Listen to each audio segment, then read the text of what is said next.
मशहूर Hollywood movie 300 तो आपको जरूर याद होगी।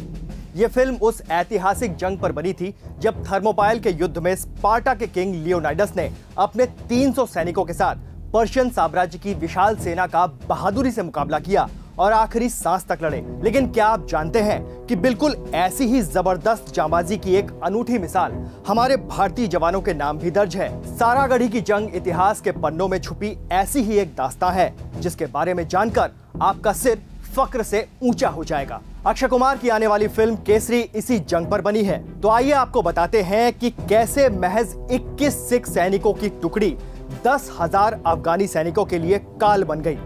जब गोलियां खत्म हो गई तो इन जवानों ने तलवारों से दुश्मनों को चीर डाला।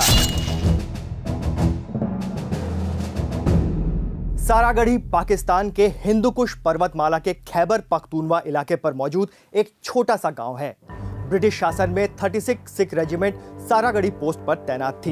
यह सैन्य चौकी फोर्ट लॉकहार्ट और फोर्ट गुलिस्तान नाम के 2 किलों के बीच एक कम्युनिकेशन नेटवर्क कायम करने का काम करती थी। अफगानिस्तान के पश्तून और ओरकजाई कबायली लड़ाके इस अहम पोस्ट पर कब्जा करना चाहते थे ताकि दोनों किलों पर कब्जा किया जा सके। 27 अगस्त से 11 सितंबर 1897 के बीच अफगानी लड़ाकों ने सारागढ़ी किले पर कब्जे के लिए कई छोटे हमले किए, लेकिन अंग्रेजों की तरफ से देश के लिए लड़ रहे 36 सिख रेजिमेंट ने हर बार उनके मंसूबों पर पानी फेर दिया। आखिरकार 12 सितंबर 1897 को 10,000 अफगानों ने सारागढ़ी के पोस्ट पर हमला कर दिया। अब सिलसिलेवार तरीके से जानिए कि 12 सितंबर 1897 को मैदान जंग में क्या क्या हुआ। सुबह 9 बजे के आसपास 10,000 अफगान लड़ाकों ने सारागढ़ी किले की ओर कूच किया। सिपाही और सिग्नलमैन गुरमुख सिंह फोर्ट लॉकहार्ट में मौजूद कमांडर ऑफिसर कर्नल हॉक्टन को मैसेज भेजते हैं कि पोस्ट पर हमला होने वाला है। कर्नल हॉक्टन कहते हैं कि वे सारागढ़ी पोस्ट को तुरंत मदद नहीं भेज सकते।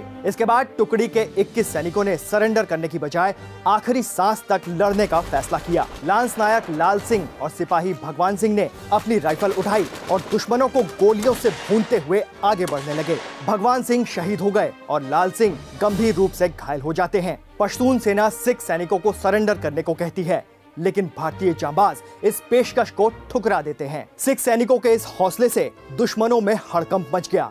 उन्हें लगा कि मानो कोई बड़ी सेना किले के अंदर मौजूद है।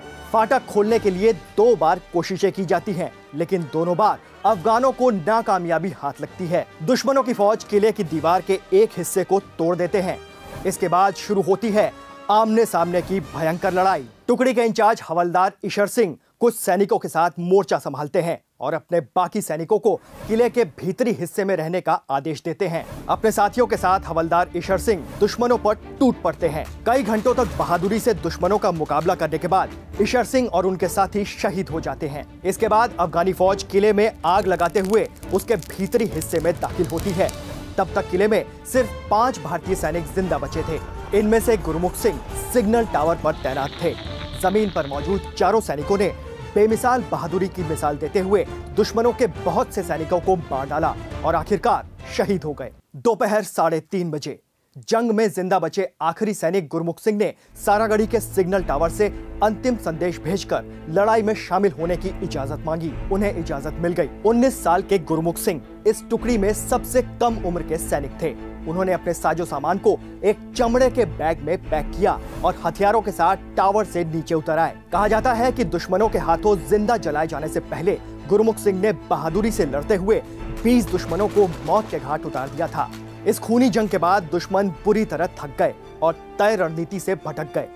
अगले दिन ब्रिटिश आर्मी वहां भारी हथियारों के साथ पहुंची और अगले 2 दिनों तक चले घमासान युद्ध के बाद सारागढ़ी किले पर दोबारा कब्जा कर लिया गया। इस दौरान 600 से ज्यादा अफगानी मारे गए, कई बंदी बनाए गए और बाकी भाग गए। ब्रिटिश संसद में इन शहीदों को श्रद्धांजलि दी गई और इस अनूठी जांबाजी के लिए 36 सिख रेजिमेंट के सभी 21 शहीद जवानों को परमवीर चक्र के बराबर विक्टोरिया क्रॉस से सम्मानित किया गया। भारतीय सेना की आधुनिक सिख रेजिमेंट 12 सितंबर को हर साल सारागढ़ी दिवस के रूप में मनाती है, जिसमें उन वीरों के पराक्रम और बलिदान के सम्मान में जश्न मनाया जाता है।